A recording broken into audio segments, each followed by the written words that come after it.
What's up, y'all? Y'all know who it is. Y'all know what it is. Your boy JP. I hope everybody's having a blessed day. Today we have a 2015 Kia Sorento, and I'm gonna show you how to take this radio out and put in your own double din. This is your first time tuning in to the channel. Please consider subscribing, because these are the type of things we do here: car audio tutorials, radio removals, how-tos, all type of installs. Without further ado, let's go ahead and jump right on into it. Now, everything, this whole dash piece, this and this is actually one piece, if I'm not mistaken.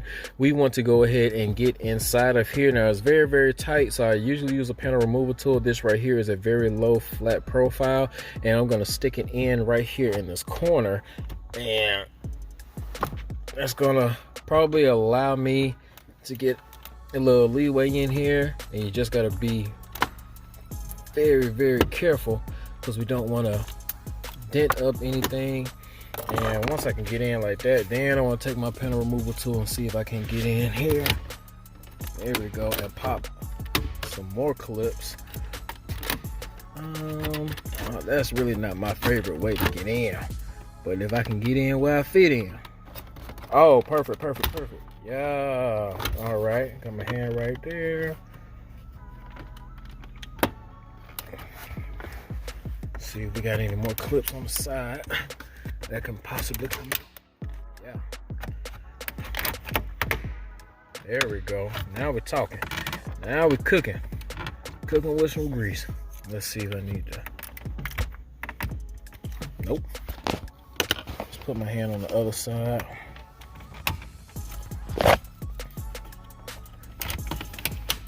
Alright, so we got it loose enough right here. On the other side, like I said, it is all one piece. You just got to be very, very careful. Now, let's see if we can't get in right here and help loosen up some of those clips. There we go.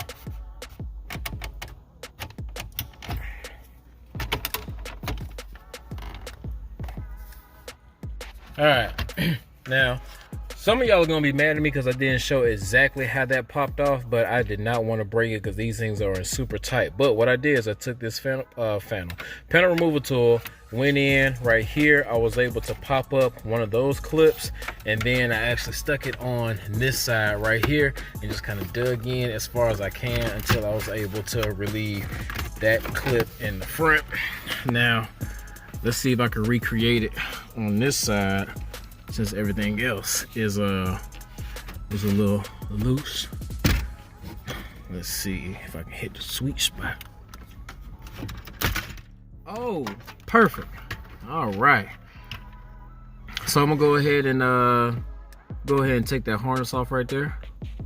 Now, the harness that we took out goes to that clock and passenger airbag. So since we disconnected the passenger airbag, we need to make sure that we do not put the key in the ignition and put any power towards this, because we don't want to shoot any codes. Now, the next thing we want to do is take out these 4 Phillips that control the vent, that hold the vents in. So it's going to be one at the top right here. It's going to be one at the bottom right there. And you have one at the top, one at the bottom. Will give you a total of 4 Phillips, or I'm assuming you can use a 7mm socket. We need to get these vents out. They're probably held in by clips along this side. Once we get that out, it'll be easier to get the 1, 2 Phillips that's actually attached to the radio. So let's get these vents out first.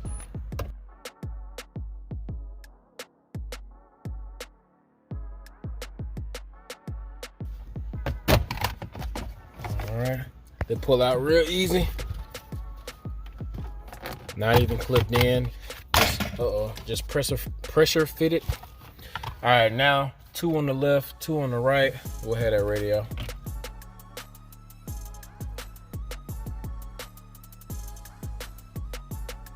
All right, so with all 4 screws out, drop that like that. Oh shoot, take these harnesses out. So now we have those harnesses out of the radio. We have the factory radio out, and let's go over here to the test bench, get that dash kit prep so we can go ahead and get this thing finished. All right, so these are the only pieces that actually come with the dash kit. You actually have the dash kit, and you have these 2 pieces with 2 little screws, and don't worry about it, I will put all these links in the description for you. What we want to do is we want to turn the dash kit around, where you want to take this piece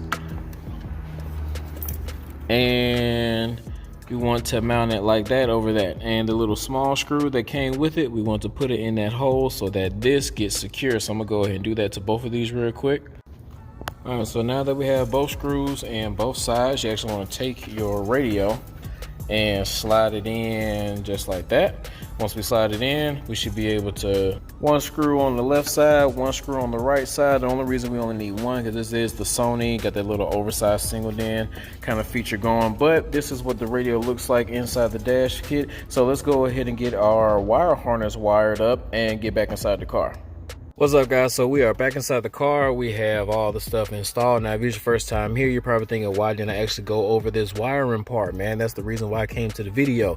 The reason I don't do that anymore is because I have over 200 of these type of videos, and if I go over the wiring each time, it's going to take too much time, and I like to keep things short, sweet, straight to the point. But what I have done is made one video showing you how to install a radio. That link is in the description. That card is over there in the corner. I go over wire colors, what they mean, different types of connections and all that type of stuff. Yes, every car is different, but as long as you don't cut these harnesses and you understand what these colors are, you're going to be good to go. If you want to be a further supporter of the channel, we do have that Patreon link down at the bottom where I go over stuff that I don't go over on YouTube, like steering wheel control, wire colors, speaker wire colors, troubleshooting, all that type of stuff. Without further ado, let's go ahead and put this thing back inside the cavity so you can see what it looks like. All right, y'all, that's what it looks like when it's all said and done. If you guys found any type of value in this video, please hit that like button. Don't forget to subscribe, share, comment if you want to. Product links are in the description, and Patreon links are in the description if you want to be a furthermore supporter. Until next time, this your boy JP signing out, man. Y'all have a blessed day.